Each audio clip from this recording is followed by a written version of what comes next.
Brought to you by KR Mangalam University. We provide you the platform to turn your dreams into reality. Give wings to your aspirations with KR Mangalam University. विधानसभा चुनाव से ठीक पहले आम आदमी party ने Bharatiya Janata party को एक बड़ा झटका दिया था। वो ये था कि भारतीय जनता पार्टी में दिल्ली के सबसे वरिष्ठ नेताओं में से एक चौधरी ब्रह्म सिंह तंवर को वो अपने पार्टी में लेके आए थे।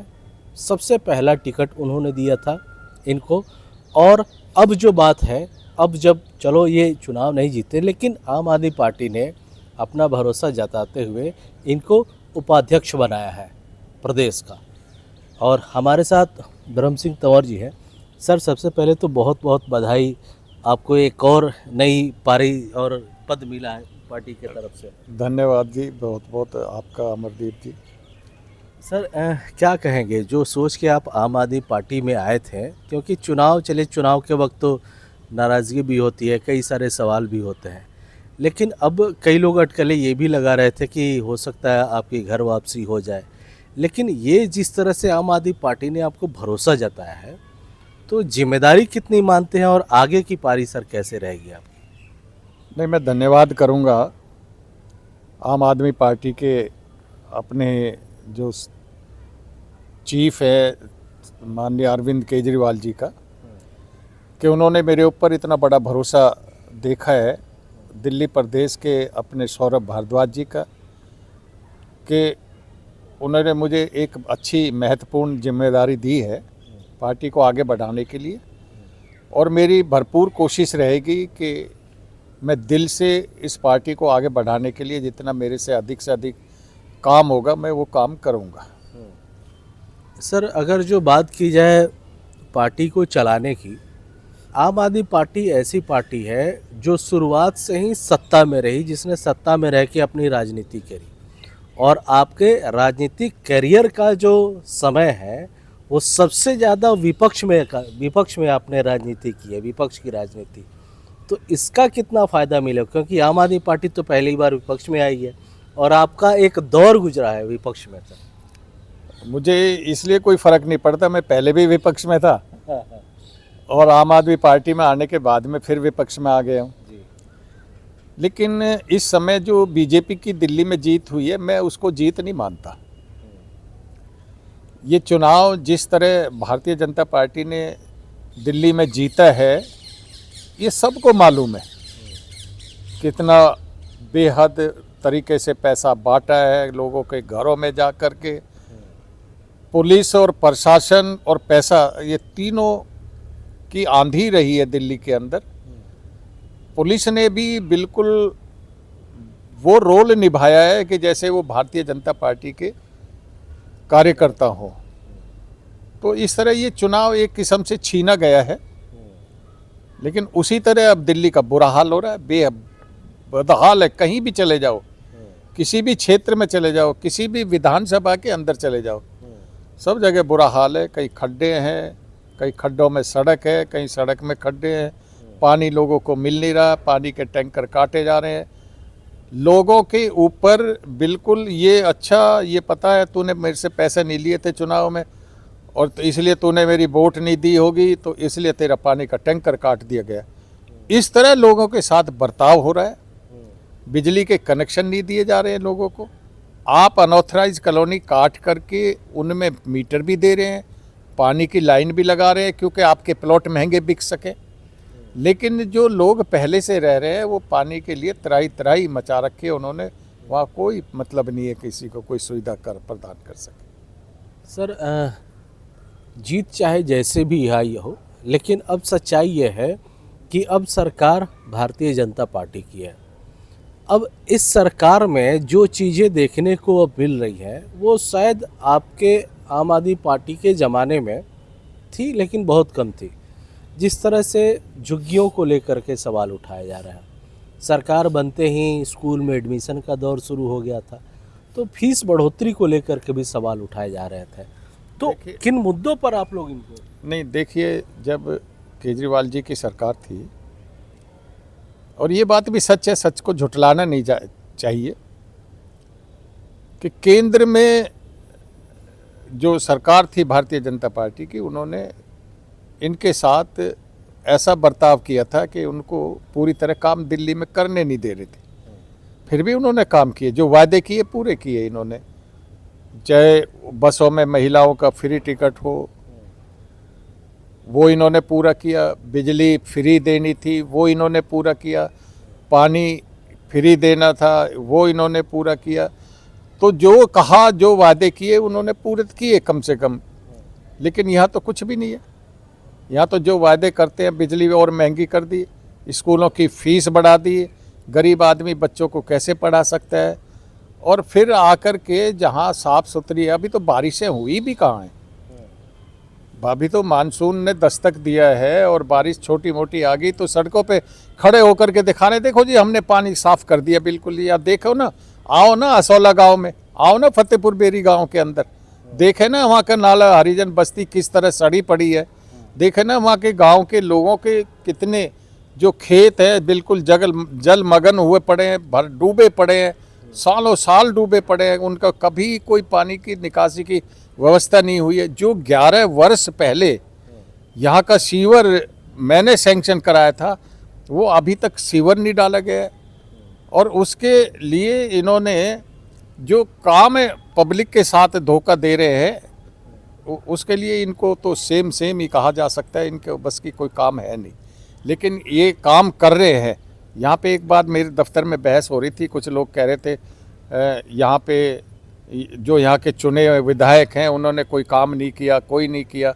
एक व्यक्ति बड़े गौर से सुन रहा था, वो कह रहे उसने वहाँ पे भी काम नहीं किया, वहाँ पे भी नहीं किया। गौर से सुन रहा था तो वो खड़ा होकर के बोला, भाई चुप हो जाओ, कौन कह रहा है काम नहीं किए उसने? कह रहे जी बताओ क्या काम किए? कि उसने इतने काम किए हैं, इतनी अनऑथराइज कॉलोनियाँ काटी है, इतने प्लॉट महंगे महंगे बेचे हैं, ये काम का कम है, वो अपनी घर को बना रहा है और तुम कह रहे हो कोई काम नहीं किया। वह पहले क्या था, नौकरी करता था, और आज क्या है? तो लोगों के दिल में ही बात है। लेकिन वो जो कस्में खिलाई गई थी पैसे दे दे करके लोगों से वोट लेने के लिए, खासकर महिलाएं वो कस्मों को निभा गई और उन्होंने अपने परिवार की वोट दे दी। लेकिन अब सब रो रहे हैं। कई लोग तो कह देते ले वो 2000 रुपये खर्च नहीं हुए क्या अभी जो आपने लिए थे, फिर पानी का टैंकर उसी में से ले आओ। अब उन 2000 में से कितने दिन टैंकर लाएंगे वो? सर ये आप अपनी विधानसभा की बात सुना रहे हैं, लेकिन एक मैं पूरी दिल्ली की बात कहूँगा। देश के प्रधानमंत्री ने एक मंच से ये कहा था और वो मास्टर स्ट्रोक हुआ था बीजेपी के लिए कि चुनाव जीतने के बाद महिलाओं को 2500 रुपये दिए जाएंगे। हाँ, और इंतजार आज भी है महिलाओं को उनका। बिल्कुल कहा गया, पर मैं आपको ये विश्वास दिलाता हूँ, अगर भारतीय जनता पार्टी की जगह अगर मान लिया केजरीवाल जी की सरकार बनती या आम आदमी पार्टी की सरकार बनती, तो उन्होंने 2100 रुपये की घोषणा की।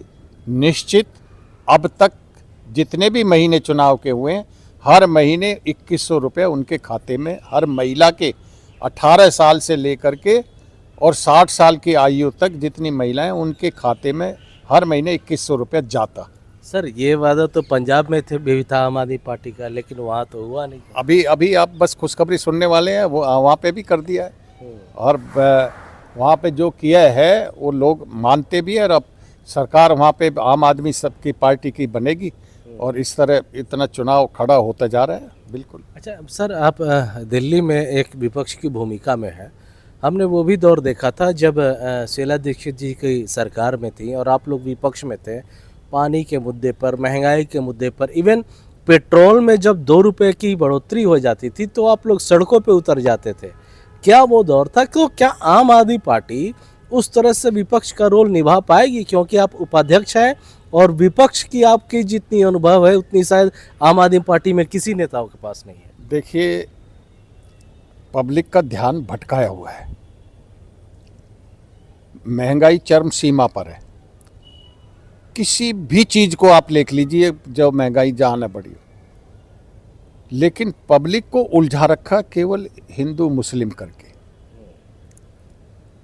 मंदिर का विवाद करके, उसका मस्जिद का विवाद करके लोगों को दिमाग को ऐसे उलझा रखा है ताकि लोग इसमें ही उलझे रहें, उनका ध्यान ही ना जाए वहाँ पर पे।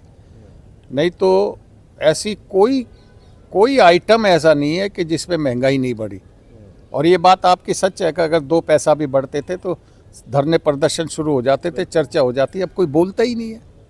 नहीं तो ये जिम्मेदारी तो आप लोगों की है ना, आप लोग के पक्ष में हम बोल रहे हैं, लेकिन प्रदर्शन तो आप लोग करोगे सरकार के खिलाफ अगर जो महंगाई बढ़ती है। प्रदर्शन भी कर रहे हैं और आवाज भी उठा रहे हैं, लेकिन लोगों का दिमाग ध्यान भटका रखा है कि मैं हिंदू, तू मुसलमान है, तू मुसलमान है, मैं हिंदू। इस तरह ध्यान भटका रखा है। लोग उसमें लग रहे हैं कि मेरा मंदिर बनना चाहिए, मेरी मस्जिद बननी चाहिए। उसमें ऐसे उलझा के रखे हैं कि आप ये बताइए, क्या इस देश के मुसलमानों को हम इस देश से बाहर निकाल सकते हैं? उन इतने मुसलमानों का हम कोई कत्ल कर सकते हैं? तो वो जब देश में रहना चाहते हैं तो उनको प्यार से रखें और आराम से रखें, तो ताकि ये देखिए ये पतंग कटती हुई गिर गई। जी जी, ताकि अपने देश को चलाने के लिए हम सबकी भावना एक है। पहले भी देश की आज़ादी के लिए सब मिलकर के लड़े थे, आगे भी मिलकर के रहे।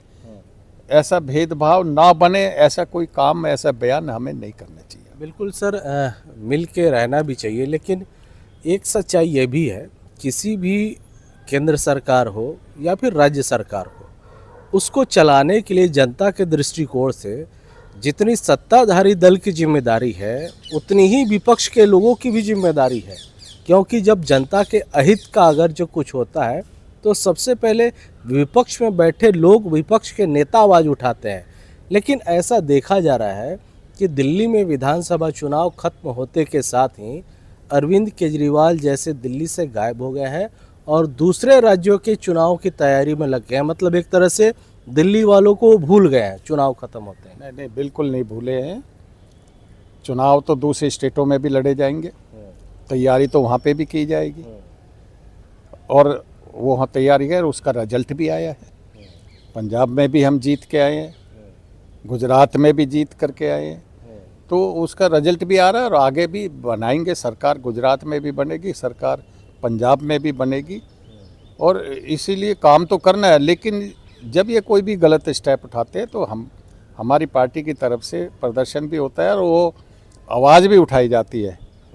इस समय क्योंकि हमारे पास गिने चुने अभी नेता हैं, तो लेकिन वो जहाँ जहाँ पे भी जा रहे हैं अच्छा काम कर रहे हैं, और केंद्र सरकार उनको काम कम करने दे रही है, उनको हरासमेंट करती है। जो लोग आम आदमी पार्टी के जेल में डाले थे, कोई जुल्म कोई साबित हुआ नहीं है आज तक, लेकिन हरासमेंट करते हैं क्योंकि सत्ता का दुरुपयोग। इमरजेंसी भी मैंने देखी थी, हमने इमरजेंसी के खिलाफ भी आवाज़ उठाई थी। हम भी 1 साल की सज़ा मुझे भी हुई थी जेल के अंदर, हम भी जेल के अंदर रह के आए थे। लेकिन कई बार ऐसा लगता है कि शायद ये इमरजेंसी को भी हम पीछे छोड़ चुके हैं। अच्छा, मौजूदा सरकार की तुलना आप इमरजेंसी से भी जो है खतरनाक मान रहे हैं। हाँ, सब हर आदमी को डर है, कोई काम कर रहा है, बिजनेस कर रहा है, ईडी आ जाएगी, उसके घर भेज दिए जाएंगे। कोई बिजनेस कर रहा है, सीबीआई आ जाएगी।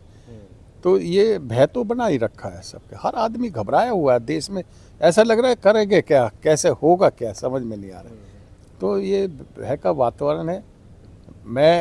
आप बुरा ना माने, मैं तो ये भी समझता हूँ कि मीडिया पे भी अंकुश लगे हुए हैं। बिल्कुल, जो आपको आरोप लगता है वो बोलना भी चाहिए। हाँ, मीडिया पे भी अंकुश लगे हुए हैं। मीडिया भी खुल के बात नहीं कर पा रही है। एक तरफा मैंने बहुत जगह देखा है, ये कई बार देखा है कि मीडिया अपोजिशन की बात को दबाती है और सत्ता की बात को। इसमें आप बुरा ना माने, मैं तो जो बात मेरे मन में कह रहा हूँ वो बोल रहा हूँ। सर, बुरा मानने वाली बात नहीं है, इस बात को आप भी मानेंगे। जब आप भारतीय जनता पार्टी में थे और आम आदमी पार्टी अभी अभी ऊपर आ रही थी, तो आम आदमी पार्टी जहाँ भी प्रोटेस्ट करे वहाँ भी मीडिया कवर करती थी। आप हर जगह जाते हैं, ये आवाज़ लेकिन पब्लिक तक पहुँच नहीं पा रही है।